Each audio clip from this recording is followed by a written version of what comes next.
The K9A2 that I would be happy when I was serving in the army to send my soldiers to fight it. This is a gun that will be able to fire 24/7, 365, all weather, all conditions, with soldiers able to stay safe while they operate it. 한국 K9은 전세계 90% 점유를 위한 신의 한 수를 택했다. 전세계 베스트셀러 자주포인 한국의 K9 자주포의 행보가 심상치 않습니다. 70%의 점유율을 넘어 90%를 향해 새로운 도전들을 하고 있는데요. 최근 에스토니아, 핀란드, 노르웨이, 터키, 폴란드에 이어 루마니아를 포함 나토 6개국에 K9을 수출한 한화는 호주에 이은 두 번째 해외 공장까지 유럽 현지에 건설하기로 하여 화제가 되고 있는데 그 장소는 바로 루마니아였습니다. 루마니아는 한화의 새로운 유럽 시장 허브가 될 예정으로 특히 K9 자주포와 동일한 차체를 사용하고 있는 레드백의 생산 기지도 이곳에 건설될 예정입니다. 루마니아의 틸바르 국방부 장관은 앞서 열린 기자회견에서 한화의 레드백 장갑차와 K2 블랙팬서 전차에도 관심이 있다고 밝혔으며 그는 전 세계적으로 한국의 기갑 차량은 좋은 평가를 받고 있다라고 설명했죠. 폴란드의 뒤를 이어 루마니아도 한국산 기갑 장비로 꽉 채울 것으로 보입니다. 이런 상황 가운데 일각에서는 아니 한국에서 연간 200대 이상의 K9 자주포를 제조할 수 있는 시설을 갖춘 한화가 왜 굳이 해외에 또 다른 생산 기지를 건설하는 것이냐며 의아하다는 반응인데요.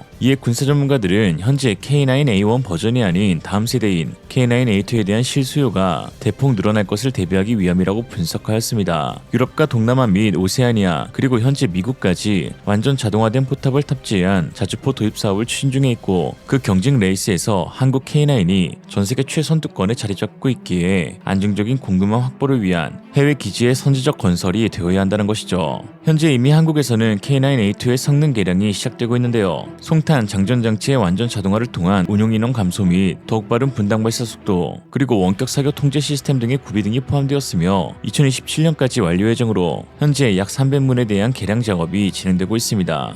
한국 도입 물량만으로도 안정적인 개발 자금이 확보가 된 것이죠. 특히 지난해 한화는 K9A2 초기 모델로 바로 영국의 차세대 자주포 도입 사업에 뛰어들었는데요. 아쉽게도 독일 RCH-155가 선정되면서 수주에 실패했지만 이는 성능 미달이나 기계적 결함이 아닌 영국군 요구사항과 현지 방산업체들의 조건이 RCH-155와 부합했던 측면이 있었던 것으로 이번 사업을 통해 한화는 보다 체계화된 K9A2의 설계를 가져갈 수 있었습니다. 그리고 그 결과가 현재 나타나기 시작했죠. 수주 좌절 이후 약 1년 프랑스 파리에서 열린 유럽 최대 방산 전시회 유로사투리 2024에서 K9A2는 완전 다른 모습으로 재등장하였습니다. 영국 사업 당시 다소 과하게 툭 튀어나온 후방 외형이 개선되어 기존 A1 버전과 거의 유사한 사이즈임을 알 수 있었는데요. 당시 후방 외형은 영국 육군이 요구한 분당 9발의 발사 속도 기준을 빠르게 달성하기 위해 포탑 상부에 장약장치, 포탄장치, 복합 장전장치, 시한자동 장입장치를 모두 때려박는 비교적 단순한 설계를 통해 빠르게 개발되었고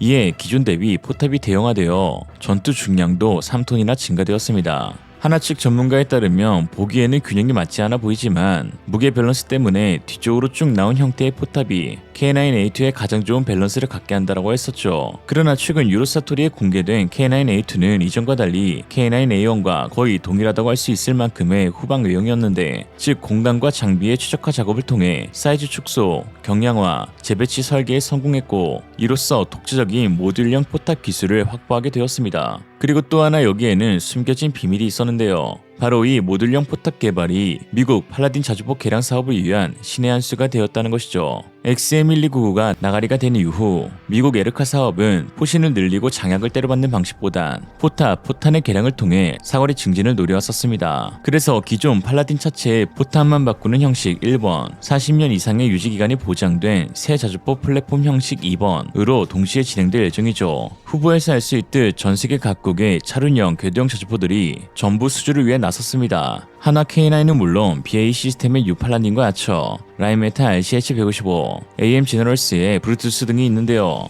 여기서 가장 앞서 있다는 평가를 받았던 것이 바로 독일의 라인메탈이었습니다. RCH-155라는 세계 최초 이동식 사격이 가능한 차륜형 자주포를 만들었으며 특히 AGM 모듈형 포탑은 9발의 분당 발사 속도와 어떤 차체에도 구애받지 않는 호환성으로 주목을 받고 있죠. 그러나 한 가지 반전 소식도 전해졌는데 RCH-155는 첫 사격 시험과 달리 최근 영상에서 심한 반동으로 어려움을 겪는 모습이 포착되었고 이는 4호 이상의 고장약을 사용하면 바로 반동으로 골골되었던 것입니다.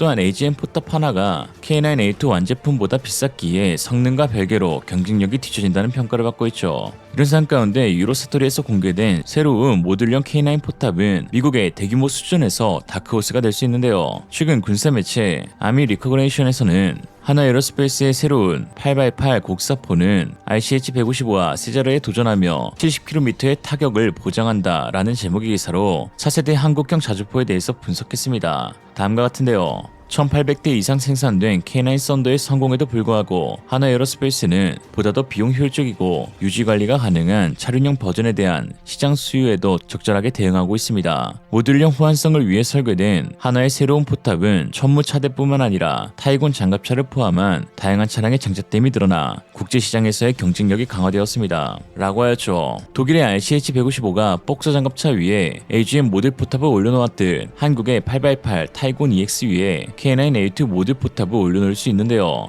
타이곤은 2018년에 UAE에서 진행된 차륜형 장갑차 성능 비교 평가에서 10개국의 장갑차와 경쟁해 역대 최고 점수인 78.8점을 받아 50점대를 받은 미군의 스트라이커 장갑차를 크게 압도한다는 평가를 받은 차세대 차륜형 장갑차로 현재 중동의 한 국가에서 1000대가 넘는 타이곤을 발주했고 특히 기존 6x6형이 아닌 8x8형의 레벨 4급 저판 방어 능력을 요구한 것으로 알려졌습니다. 이렇게 개발된 8x8형이 때마침 차세대 차륜형 자주포의 차대로 사용될 수 있는 것이죠. 이어 매체는 다음과 같이 말했습니다. 현재 이 차륜형 자주포의 개발은 하나 내부에서 자금을 조달하고 있지만 회사는 다가올 수출 무기 시스템 개발 프로젝트를 통해 외부 자금을 조달할 수 있다고 믿고 있습니다. 위 프로젝트에서 성공하면 한화의 글로벌 시장 입지에 상당한 영향을 미칠 수 있으며 잠재적으로 AS21 레드백에도 영향을 끼칠 수 있습니다. 하나 에어로스페이스의 새로운 8x8 자주포는 기존 차륜형 자주포 모델에 비해 여러가지 잠재적인 이점을 제공합니다. 방어력과 기동성, 고탑재 중량을 확보할 수 있으며 58구경 포신으로 업그레이드할 계획으로 70km 이상의 사거리를 달성할 수 있어 약 55km에 달하는 세제르 마크2 등 여러 경쟁 모델의 최대 사거리를 손쉽게 능가합니다. 게다가 하나의 새로운 포탑은 RCH-155에서 볼 수 있듯 모듈식 호환성을 위해 설계되어 기본 차체를 넘어 다양한 차량에 장착될 수 있어 상호 운용성과 다양한 군사 시스템과의 통합 용이성에 도움이 될 수 있습니다. 이러한 모듈성은 국가마다 차량 요구사항이 다른 국제시장에서 유리하게 작용합니다. 라고 했죠. 미국의 대규모 발주에서 가장 중요한 것은 사업의 지속성입니다. 수십 년간 미국 자주포 사업이 물거품이 되었던 주된 이유도 지속성에 대한 의문이 있었기 때문인데요. 그러나 전세계 최대 화약고인 한국에서는 자체 보유 곡사포의 수량만으로도 전 유럽을 압도하는 수준이며 K9 자주포의 경우 수천 대 단위로 검증이 되었기 때문에 지속성에 대해서는 의문의 여지 없이 최고의 선택지가 되고 있는 것이죠. 오죽하면 한국 제5포병여단에서 사용하는 155mm 포탄 하루 사용량이 유럽 한국가의 연간 사용량과 동일하다고 하겠습니까? 한국에 처음 방문한 스페인 여행객이 철원 부대의 K2 전차와 K9 자주포를 보고 화들짝 놀라며 야 이거 전쟁이 난 거 아니냐 바짝 긴장하는 모습을 통해서도 한국군의 위험을 엿볼 수가 있죠. 한국인이라면 1인 1K9 지지하자. 오늘 한 줄평 사회초년생에게 K9을 추천하는 이유. 경차 산다 하면 도로에서 껴 죽을 일 있냐고 준준형 되고, 준준형 가니 그럴 거면 그냥 중형 가라가 되고, 중형 가서 소나타 보면 차라리 돈 좀 더 쓰라 하니까 그냥 K9 사서 몰고 다녀. 그게 최고임. 차가 화력하고 안정성이 최고. 상사들 집을 사거리에 놓고 다니니 회사 생활도 편해짐. 이생으로 리얼리즘이었습니다. 여러분의 생각은 어떠신가요? 현명하고 지혜로운 여러분의 의견을 지금 댓글에 남겨주세요. 감사합니다.